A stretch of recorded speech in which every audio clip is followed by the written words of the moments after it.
سوال یہ کہ ہم لوگ اپنی فیملی اور اپنے دوستوں کے ساتھ گھومنے جاتے ہیں تو وہاں اپنے موبائل سے تصویر لیتے ہیں تاکہ ہم اپنی کچھ اچھے لمحوں کو یاد رکھیں. یہ ڈیجیٹل تصویر، اس میں بڑا اختلاف ہے. اس میں بہت سارے علماء ڈیجیٹل تصویر کو تصویر نہیں مانتے ہیں، اس لیے وہ اس کو جائز کہتے ہیں، اور بہت سارے علماء اس کو بھی حرام کہتے ہیں.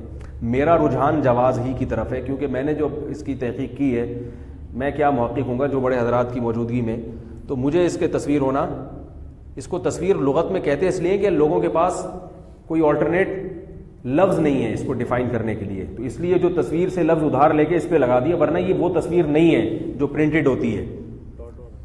سمجھ میں آئی بات؟ یہ لہریں ہیں، برقی لہریں ہیں جن کو قرار نہیں ہے. اور دوسری بات یہ کہ ڈیجیٹل تصویر میں مزاحات لخلق اللہ بھی نہیں ہے. اگر اس کو تصویر مان بھی لیا جائے تو تصویر کے جو حرام ہونے کی علت ہے وہ اس میں نہیں پائی جاتی. تصویر حرام کیوں ہے؟ نبی نے فرمایا مزاحات لخلق اللہ، اللہ کی تخلیقی نقل ہے، جبکہ اس میں نقل نہیں ہے، عین اسی انسان کو اسی حالت میں دکھایا جا رہا ہے. تبھی لوگ کبھی یہ نہیں کہتے میں نے ٹی وی میں مولانا طارق جمیل صاحب کی تصویر دیکھی ہے، بلکہ کیا کہتے ہیں میں نے ٹی وی میں مولانا طارق جمیل صاحب دیکھے، میں نے ٹی وی میں مفتی تقی عثمانی صاحب دیکھے، لوگ یہ کہتے ہیں. تو اس میں مزاحات لخلق اللہ نہیں، ہماری رائے ہے، غلط بھی ہو سکتی ہے بھائی.